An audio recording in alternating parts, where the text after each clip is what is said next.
What's up, guys? Daniel Martini here with Elite FTS and Team Troponin.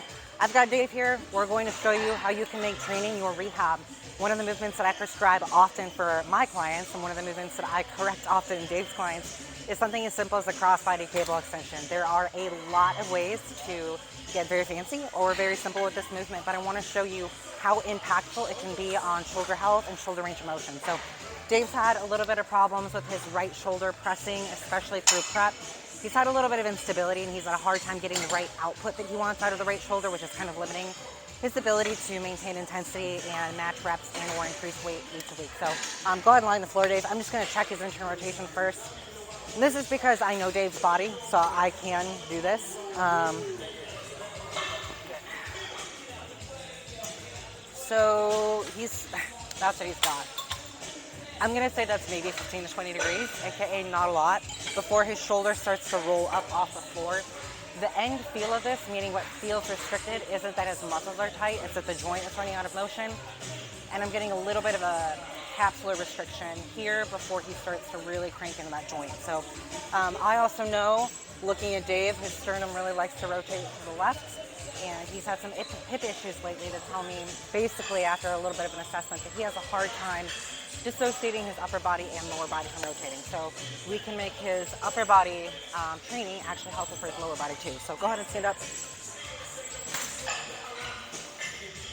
So very, very simple execution of a crossbody cable extension. Dave, go ahead and get set up doing this on your right side.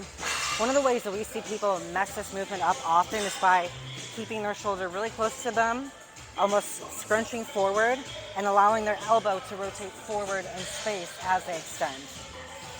So his elbow is way too close to his side. His triceps not actually in line with the cable. So very basic principle is you always want the muscle fibers that you're working in parallel with the cable. So we can make that really easy change by having Dave bring his arm out to the side a little bit.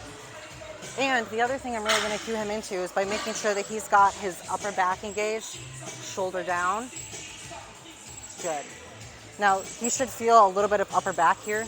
Good. You feel a little bit of rear delt as well? Good. So for a lot of people dealing with shoulder issues, one of the things I look at is, can you actually feel your upper back engaged?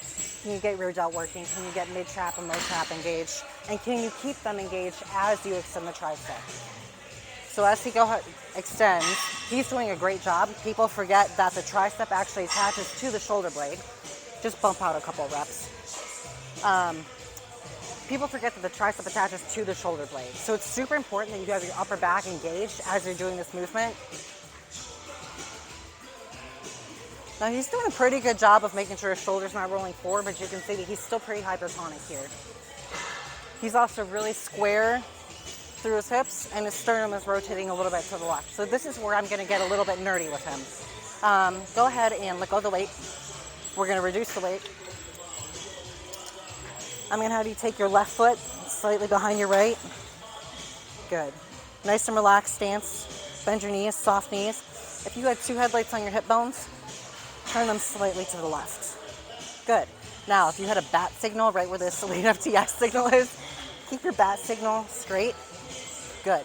So what he had to do there was basically rotate his trunk a little bit. A lot of times when I see someone who's stuck in internal rotation or they lack internal rotation, I'm looking at trunk position.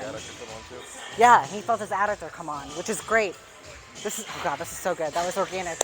One of the things that we're looking at with his TFL is he needs his left adductor to work to actually reposition his pelvis to decrease stress on his left TFL. So I can make a video about that too.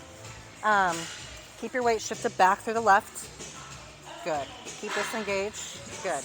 Now go ahead and grab this. And this is where things get really fun. Pull this down and in. Good. Keep your tongue on the roof of your mouth. I'm going to have you breathe in through your nose, and I want you to think about breathing in and filling here.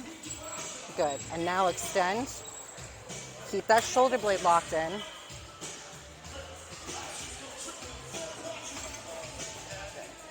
Keep that back signal straight. Hips to the left. Slightly. Turn. Good. Now bust out a couple reps. Take a deep breath in as you extend your elbow. Breathe in. Good. I'm just going to have him do some reps here, and then I'm going to recheck his motion. I haven't done this on him, so we're going to see if it changes anything or if I have no idea what I'm talking about.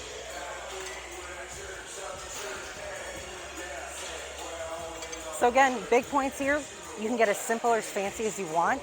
Simple, very easy execution. If you're doing crossbody cable extension, you always want the muscle fibers that you're trying to work in line with the cable.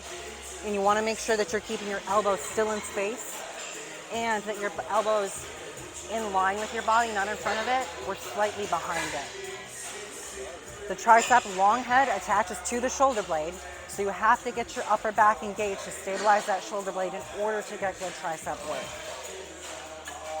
Slight bend in that left knee. Headlights slightly to the left, bat signal straight. There you go. So that little bit of trunk rotation is really what we're looking at here. Don't shrug up here. There you go, good. So you just got a little more low trap. Deep breath in, fill this up. Good. Rest. Go ahead and lie down. This is where things get fun. I have no idea if this is going to change. I haven't done this on him before.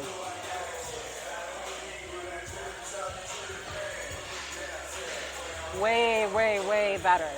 Does that feel different? And again, I didn't do anything manual there other than cue him a little bit. So this is a great example of how being really, really smart with your training, your positioning, can make a big difference in your mobility. So again, very simple things. Make sure you've got your upper back engaged. If you're aware of any asymmetries that you have, kind of peel off the layers. Think about where your body likes to habituate, where it likes to live. Think about, can you rotate from your reference centers of what's happening in your hips and what's happening in your sternum. So hope that was helpful. It's as simple or as complicated as you want to make it.